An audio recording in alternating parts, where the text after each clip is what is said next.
Where's the snack? I got one camera and a microphone. Where's the snack? Don't, Terry, no, don't throw away my birch beer. No, that is not Pat from Saturday Night Live. That's actually the imitation of one of my good friends, Laura. Hi, Laura. Remember Laura? She came on and defended herself so gallantly against my attacks about her. And remember the time where I threw away the birch beer and one of the old snacks, and she said, I had my heart on drinking that birch beer, Terry! But we were all running late for a movie, and I hate missing the previews of a movie. Everyone's got a different pet peeve. You've got yours. I've got mine. Mine is missing the previews. I love the previews at the movie theater. I just love them. I love them.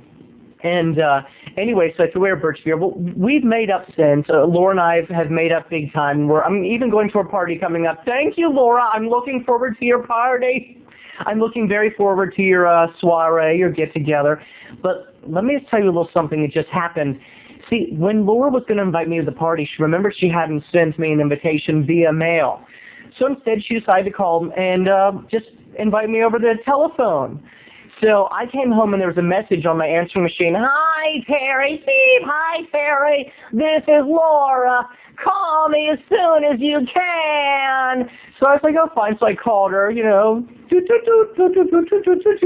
it rung for a little longer than the phone usually rings when you call somebody. And finally, hello?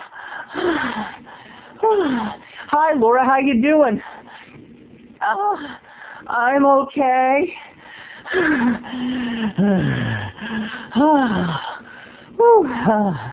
How are you doing? Laura? Yes? Did I call you at a bad time? No. Why? Are you feeling ill? No, I feel good. Laura, have you been jogging? No!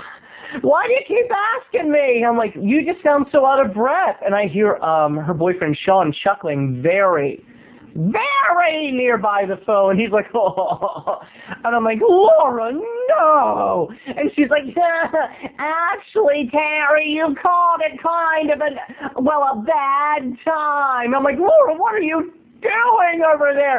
And she's like, can I call you back or can you call me back? And I was like, well, I could call you back, Laura, but how many minutes should I wait to call you back, so to speak? And she's like, what do you mean?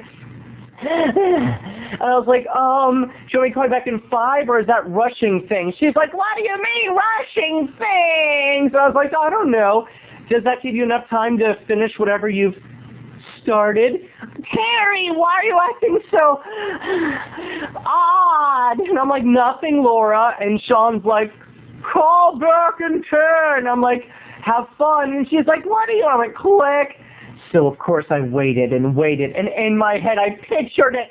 I pictured all the adult stretchings and yearnings and sweatings of lust. Yes, people, I think we voyeuristically interrupted some sort of activity when I called. So finally she calls back and she leaves a message on my machine. Beep. Hi, Terry, this is Laura. I don't know what you think I was doing. I had just been cooking in the kitchen. I said, sure, Laura. So I called her up and I called her on it. And I said, Laura, why don't you just tell me the truth? Why? And she's like, you're going to do a snack about this, aren't you? And I said, I don't know. I have an itch. I said, I don't know, Laura. Do you think it's snack-worthy, so to speak? No, don't. I said, don't you think the public has a right to know? Anyway, if you think when I called Laura that she was doing the dirty, why don't you vote on the yes at the top of the screen? And if you think that Laura really was cooking, hit the no. But I think we all know what it's going to be. And I'll come back on and we'll tally the results on the message board. Goodbye, everybody. And I'm going to leave you on this note. Oh, yeah. Oh, yeah. Could you come back for snack time tomorrow on the little... Oh, yeah. Oh, yeah.